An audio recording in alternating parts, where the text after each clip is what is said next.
Olá, estamos iniciando mais um Câmara Entrevista. E no programa de hoje vamos entrevistar Salo de Carvalho, professor universitário da Universidade Federal do Rio de Janeiro, jurista e também homenageado como cidadão santamariense com o título de benemerência, concedido pelo Parlamento Municipal de Santa Maria. Salo, muito obrigado por ter aceitado o nosso convite. E eu que agradeço. Prazer. Salo, para o telespectador, a telespectadora que nos acompanha, quem é Salo de Carvalho? Eu queria que tu falasse um pouquinho mais da tua trajetória, tanto pessoal quanto profissional. Muito bem. Bom, eu nasci em Passo Fundo, Matheus, em 1971. E logo com 10 anos, por força da profissão do meu pai, a gente acabou se mudando para várias cidades do interior e com isso acabei chegando em Santa Maria em 1984, 13 para 14 anos.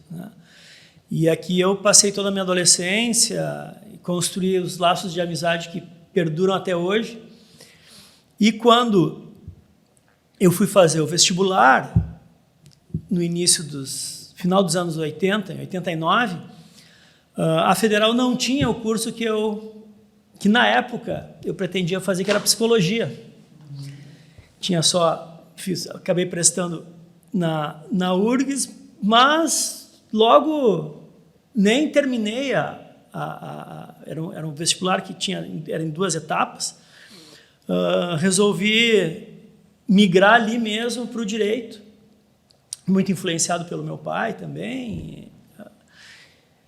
E daí fiz a faculdade de Direito na Unicinos, em São Leopoldo, morava em Porto Alegre. E, na sequência, porque eu sempre fui apaixonado por pesquisa, sempre gostei muito de investigação acadêmica, fui fazer mestrado na Federal de Santa Catarina.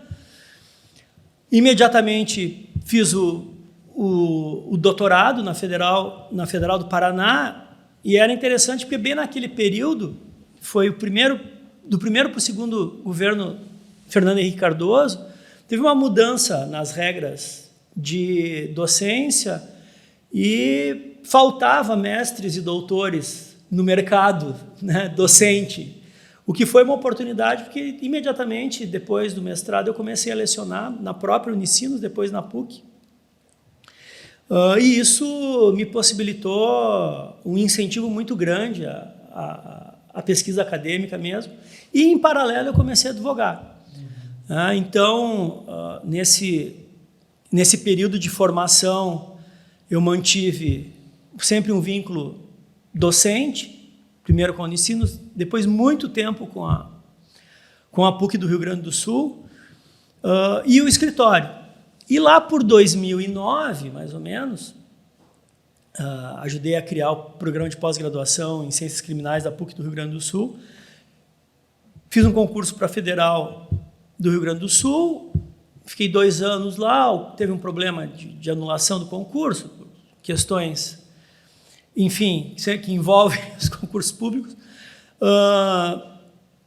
E nesse período, exatamente por um vínculo muito grande que eu sempre mantive com a Federal de Santa Maria, e sobretudo com os estudantes, o diretório, o DLD, Diretório Livre de Direito aqui da Universidade Federal, eu tive um convite para retornar a Santa Maria como professor convidado. O programa de pós-graduação em Direito aqui da UFSM estava iniciando, então eu fiquei durante 2 anos aqui muito envolvido com a academia, e o que me possibilitou retomar uma série de laços de amizade e criar outros, que se mantêm até hoje, tanto na universidade quanto na própria advocacia.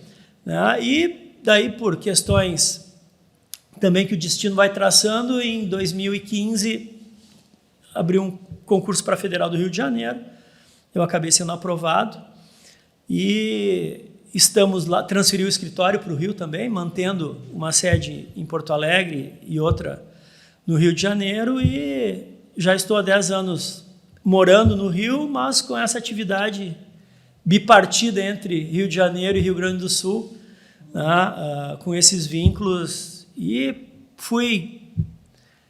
fiquei muito surpreso e, ao mesmo tempo, muito feliz com o título que foi aprovado pelo Parlamento santamariense. Eu ia lhe perguntar, né, qual o sentimento, né, de receber esse título, né, de cidadão santamariense, né, o senhor que tem uma relação com Santa Maria, obviamente, está relatando isso, mas está com uma vida no Rio de Janeiro já há algum tempo, né? Qual o sentimento? Pois é, Matheus. Sabe, Santa Maria nunca saiu de dentro de mim, né? É impressionante, assim. A minha vida foi sempre muito nômade, né? Primeiro por força da questão familiar, da profissão do meu pai, que era juiz, né? E depois, por minha causa mesmo, voluntariamente, né? Por força de sair para fazer mestrado, doutorado, morei fora também fazendo pós-doutorado. Então, para uma personalidade nômade como a minha, né, muitas vezes a gente perde um pouco do sentido do passado e da memória. O passado e a memória ficam muito fluidos, eles não conseguem se arraigar numa cidade especificamente, né? A gente mais tem como referência de memória pessoas e não tanto lugares. Mas Santa Maria foi um lugar que sempre permaneceu, né, muito vivo dentro de mim, porque aqui eu me constituí como sujeito, dá para dizer assim. Nesse período de adolescência, na época primeiro e segundo grau, né, hoje ensino fundamental e ensino médio, foi o momento em que eu tive as experiências mais ricas da minha vida em termos de conhecimento novo, né? Foi nesse período que eu tive contato com os primeiros autores de literatura que me acompanham até hoje. Foi nesse período que eu comecei a escutar as músicas que eu ouço até hoje, né? A fazer o esporte que até hoje eu faço, né? Então, isso ficou de forma muito... Eu acho que o termo pode ser esse mesmo, enraizado, né? Eu tenho um sentimento de pertencimento com a cidade muito forte. E também porque Santa Maria me acolheu de uma forma muito, muito interessante, né? Eu tive algumas experiências traumáticas nessas várias mudanças, assim, né? Algumas cidades são mais hostis que outras, né?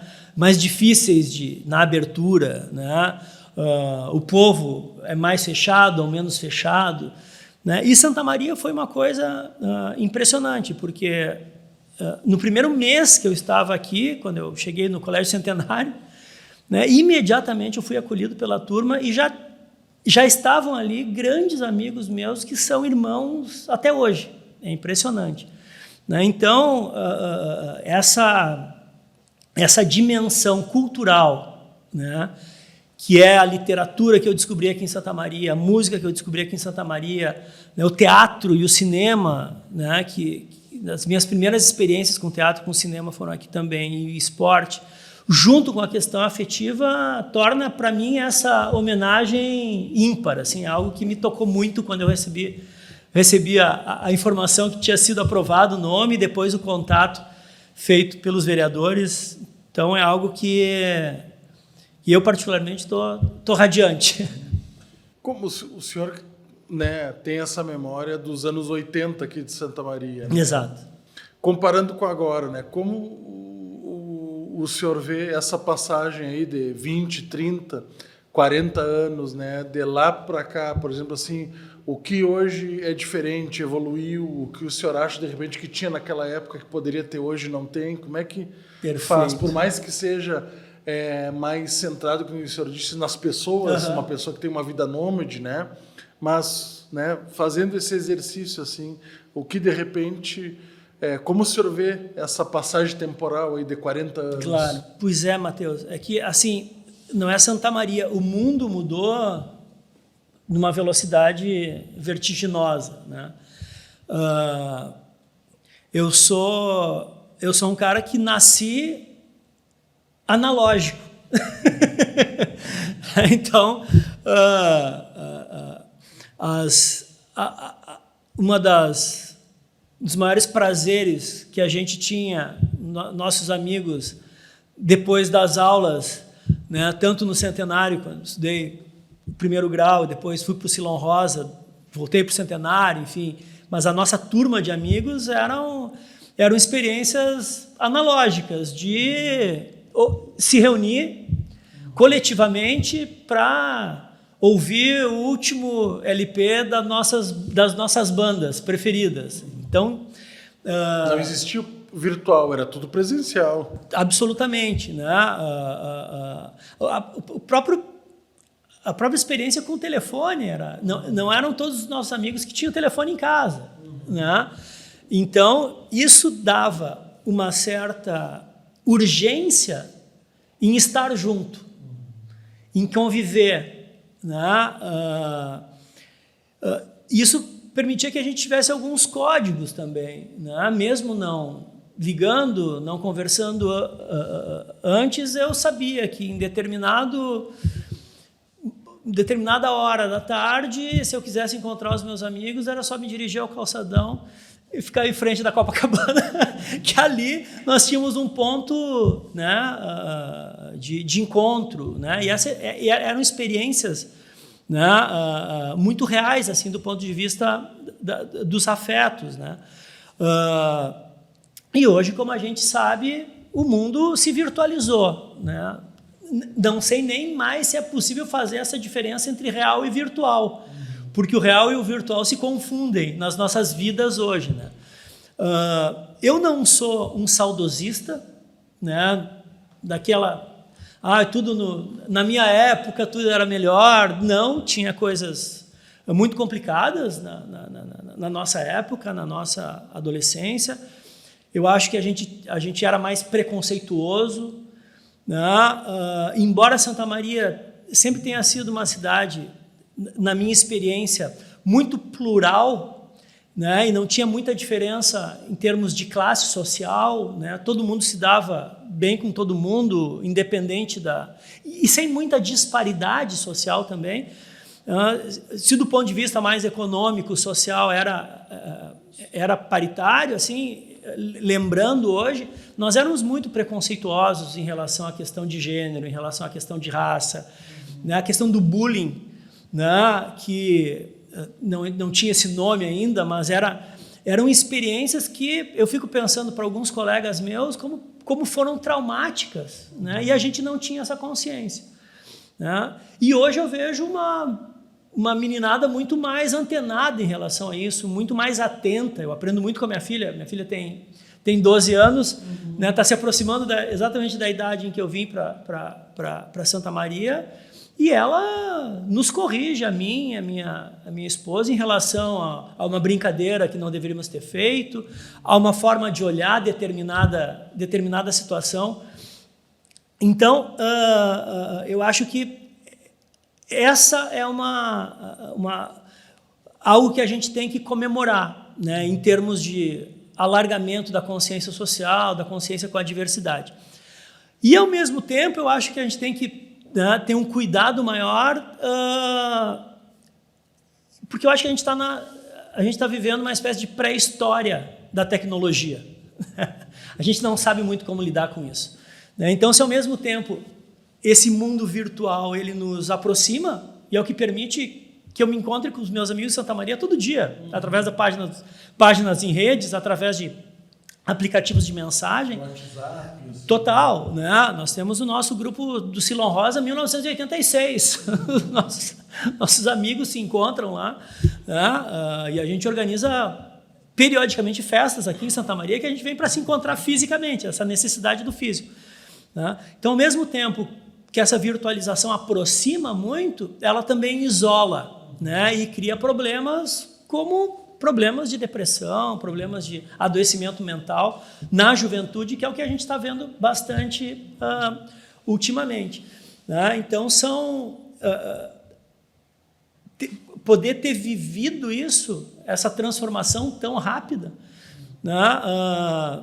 Permite, eu acho, olhar essas tecnologias não demonizando, mas também não achando, né, algo sensacional, sem problema nenhum. É importante, de repente, esse parâmetro, né, de ter vivido uma outra vida para conseguir comparar com agora. De repente, quem nasceu nessa geração não tem esse parâmetro de comparação como era, né, uma vida analógica. É o que eu tento conversar um pouco com a minha filha, mas sobretudo com os meus alunos em sala de aula, né? É uma geração que já nasce plugada, né? Já nasce logada na internet, né?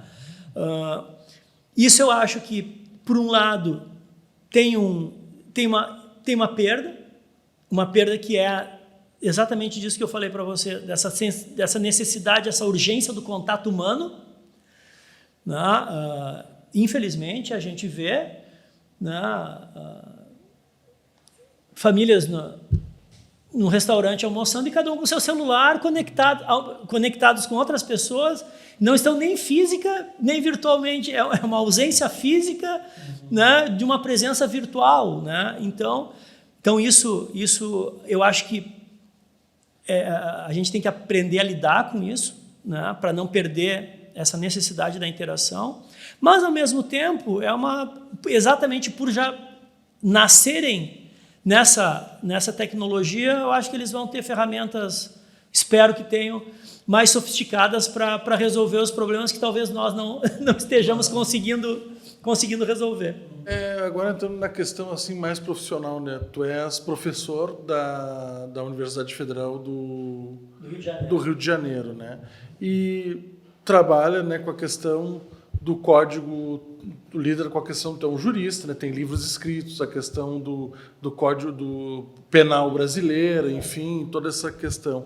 Se debate muito hoje em dia, e há algum tempo, não hoje em dia, né? Talvez já tenha até se debatido mais, mas recentemente, nesse período recente, se debate a questão de uma necessidade de alteração no Código Penal brasileiro.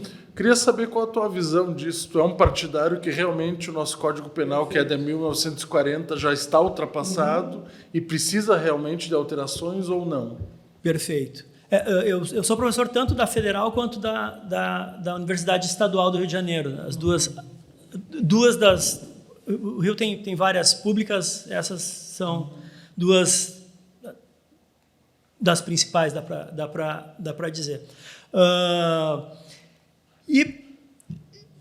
E também eu acompanhei nessa minha trajetória várias mudanças legislativas, né? Eu acho, e a pergunta é interessante, Matheus, porque permite, né, a gente colocar algumas questões em perspectiva, né? O nosso código, efetivamente, a estrutura dele é de 1940, que foi, inclusive, semana passada eu estava em sala de aula lá na Faculdade Nacional de Direito, que é a Faculdade de Direito da Federal do Rio de Janeiro, estava falando para os alunos, feita na faculdade por dois professores da faculdade, que eram o Roberto Lira e o Nelson Hungria, que entraram na faculdade na década de 30, e foram eles os dois grandes mentores do Código de 1940. Mas nós tivemos uma grande reforma em 1984. Toda a parte geral do Código, ela foi atualizada em 84 e com um bom texto, um texto de qualidade, um texto sofisticado. O que é de 40 ainda, em sua estrutura, é toda a parte especial, que é exatamente a parte que define os crimes. Então, a partir do artigo 121, vai estar lá homicídio, infanticídio, aborto, né, furto, latrocínio. A parte geral é a parte mais conceitual dos institutos, que vai dizer o que é legítima defesa ou não, o que é estado de necessidade, né, quando se aplica a lei, quando é praticado o crime em dois territórios diferentes, são as regras gerais. Então, lógico que quando a gente pensa, sobretudo a sociedade em geral, não especialista, pensa no tema do direito penal, lógico que está focado nos crimes em espécie, que são as condutas que efetivamente incomodam, geram dano específico à nossa vida. Mas mesmo a parte especial, nós tivemos inúmeras alterações. O nosso código hoje ele não tem muito uma identidade, ele foi sendo modificado pontualmente e hoje ele é uma espécie de colcha de retalhos. né? A última alteração que nós tivemos foi agora, muito recentemente, no crime de feminicídio, aumentando a pena do crime de feminicídio para 40 anos. Né? Então, mesmo nos crimes contra a vida, né, que em tese é aquela coluna vertebral mais rígida, nós tivemos alterações. Daí a pergunta, né, isso não demandaria um novo Código Penal? Eu acho que sim, que nós temos uma boa qualidade técnica no Brasil para apresentar um Código Penal avançado e atualizado. Nós temos projeto de lei já em andamento no Congresso há algum tempo de reforma do Código Penal, né? Mas, quando vai se falar numa reforma global do Código Penal, o que acontece é que alguns temas são tão tabus na nossa sociedade que impede o avanço. Então, independente do posicionamento do nosso espectador, né, mas quando vai se falar de aborto, porte de droga para consumo pessoal, eutanásia, são temas que geram um conflito tão grande que acaba obstaculizando, né, uma reforma efetiva. Né? Então, embora eu considere algumas partes do nosso código muito boas e avançadas e que deveríamos preservar, né, sofisticar com alguma questão, outras bastante complicadas e desproporcional, sobretudo em relação às penas que deveríamos modificar, né, o nosso cenário político hoje é um cenário que, se a gente pensar realisticamente, dificilmente nós conseguiríamos uma mudança no Código Penal exatamente por força de pautas que acabam sendo levadas de forma pouco técnica e mais moral, né? Que são temas como esses. Quando eu fiz parte de uma comissão de redação da parte geral, da estrutura do Código de Processo Penal, há uns 20 anos, né, a gente discutiu, elaborou uma preliminar, e isso depois acabou sendo incorporado na comissão que reformou parte do Código de Processo Penal também. E o que se discutia era que, se a gente fosse fazer uma reforma a sério, isso deveria ser feito por lei delegada. O que significa? O parlamento designar uma comissão de juristas, a comissão de juristas elaborar o código e ele entrar em pauta para aprovação ou não, sem possibilidade de emendas. Porque a partir do momento em que isso fosse levado para plenário, com possibilidades de emendas, nós não conseguiríamos avançar. Então, eu acho que a única forma que a gente tem de efetivamente pensar uma reforma, sendo realista numa possibilidade concreta, seria através de uma lei delegada. O que, confesso também, que não vejo muita possibilidade, né? Então, o cenário, em termos de reforma global, eu acho que a gente não conseguirá avançar nos próximos anos.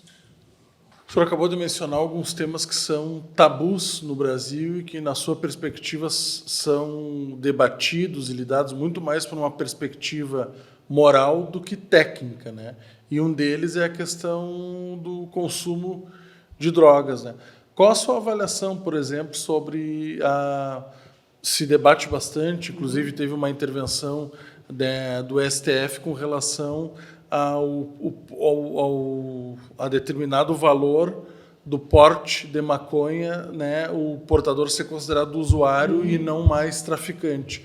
Qual é a sua visão sobre essa política, né, anticriminal, de criminalização às drogas, que não só no Brasil, em vários países do mundo é adotado? Perfeito. Matheus, eu fico bastante confortável em discutir esse tema, porque a minha dissertação de mestrado, em 1994, foi exatamente a política criminal de drogas no Brasil. Foi um dos primeiros textos a propor a discussão da descriminalização de forma mais técnica, né? Claro, existiam outros né? Até mesmo durante a década de 70 nós tínhamos alguns textos, mas eu acho que a minha dissertação, né, junto com outras do mesmo período, né, a gente conseguiu pautar um debate exatamente pensando em como a nossa legislação de droga estava em contradição com a Constituição que tinha sido publicada poucos anos antes.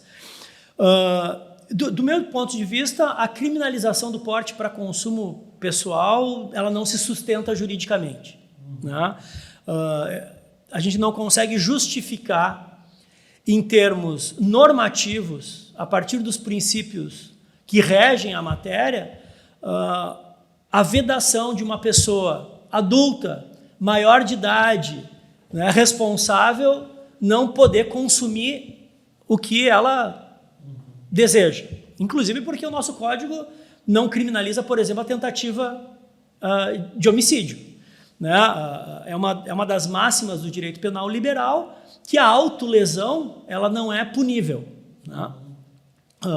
Então, claro, é uma discussão, né, acerca da descriminalização que caminha muito por essa linha, entendendo que a criminalização é um paternalismo estatal, né, muito vinculado exatamente a uma pauta mais moral do que efetivamente jurídica.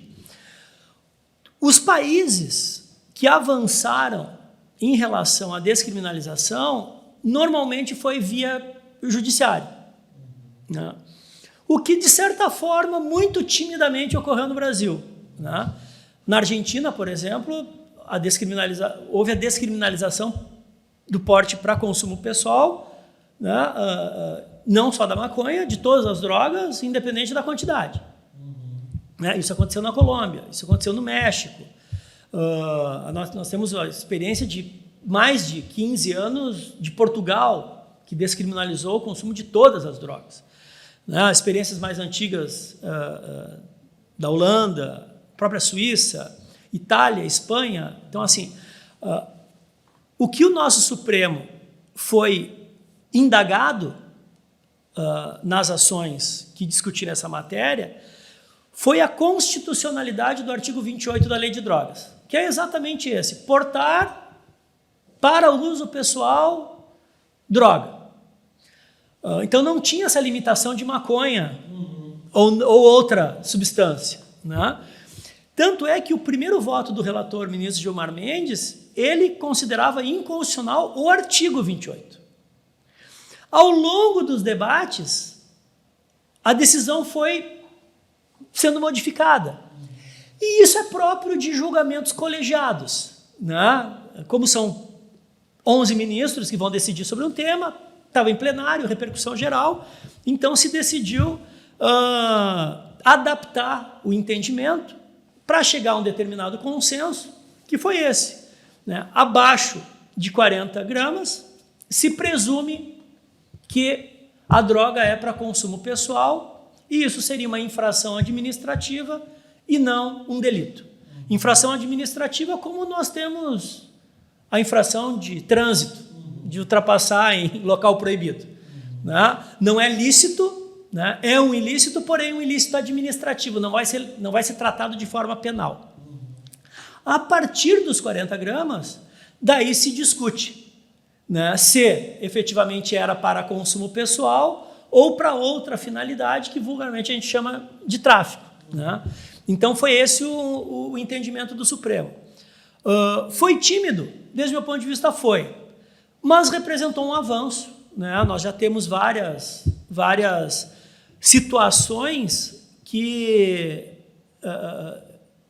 desde o meu ponto de vista, representavam um excesso de pessoas presas por quantidades ínfimas de maconha e que agora, com essa decisão, né, já há uma possibilidade de rever, né, esse quadro. Né? Mas o que também é importante ter claro, e isso sempre surpreende os alunos quando eu falo isso nas primeiras aulas de direito penal, a gente costuma polarizar consumo e tráfico, mas na realidade o que o judiciário faz é polarizar o artigo 28 com 33. E no artigo 33, que vulgarmente a gente conhece como tráfico, nós temos ali 18 condutas, algumas relacionadas ao comércio, importar, exportar, ter em depósito, vender, mas tem outras condutas que sequer intenção comercial tem. Por exemplo, fornecer, ainda que gratuitamente, droga, essa conduta está descrita no artigo 33 e vai ter uma pena idêntica à de quem vender. Então, quando a gente fala que 26% da população carcerária brasileira está presa por tráfico, é uma informação parcial. Na realidade, 26% da população carcerária brasileira está presa pelo artigo 33. Ali, logicamente, engloba algumas situações de comércio, mas outras totalmente distintas. Por isso que, desde o meu ponto de vista, é bastante desproporcional tratar uma situação como entregar, né, sem fornecer ainda que gratuitamente, né, comparar com importar ou exportar. Isso está no mesmo artigo, impondo as mesmas penas. Né? Isso, para mim, não representa não é adequado, né, do ponto de vista da proporcionalidade. Uma questão agora que me chamou a atenção nessa explicação que o senhor está dando da questão do voto do STF, né, com relação à descriminalização do porte, né, de um porte de 40 gramas menor, maconha, até 40 gramas, né? Ele é relacionado a todas as drogas ou só maconha? Não, o STF limitou ao THC, né? O tetrahidrocannabinol, que é o agente precursor, né, da maconha. Né? Em relação às demais drogas, não houve deliberação. Até eu acompanhei muito de perto, pelo interesse que eu tenho, logicamente, na matéria, alguns proponentes da ação e amicus curiae, que são aquelas pessoas que se habilitam para discutir no Supremo, inclusive recorreram, não é um embargo de declaração, para que o Supremo também especificasse outras drogas, mas isso não foi feito. Então, hoje, o que nós temos, em termos consensuais, é esse limite. Bom, estamos chegando ao final do nosso programa, né? Somos limitados pelo tempo, poderíamos seguir aqui conversando, né? Mais tempo, mas queria lhe agradecer mais uma vez por ter aceitado o nosso convite, né? E parabenizar pela homenagem, né, desse cidadão santamariense, né, dada pelo Parlamento Municipal aqui de Santa Maria. Matheus, eu que agradeço muitíssimo, não só o espaço para a gente conversar. Realmente, eu nem percebi o tempo passar. Tão interessante ficou a nossa conversa, mas eu queria, assim, agradecer imensamente, né, a Câmara dos Vereadores de Santa Maria, em especial o vereador Givago, que fez a proposta, que foi aprovada. O meu agradecimento ao vereador Werner, que fez a homenagem. Mas isso queria estender a todos os vereadores, a toda a casa, os funcionários, enfim, e dizer que eu estou emocionado e muito, mas muito feliz com essa homenagem. Eu sempre me considerei santamariense, um santamariense nascido em Passo Fundo, eu brinco com os meus amigos.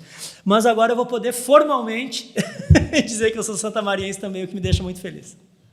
Tá certo, mais uma vez, parabéns. Obrigado. Gostaríamos de agradecer a você também pela audiência, por ter nos acompanhado até esse momento, e a toda a equipe da TV Câmara pelo trabalho construído de forma coletiva. Muito obrigado e até o próximo Câmara Entrevista.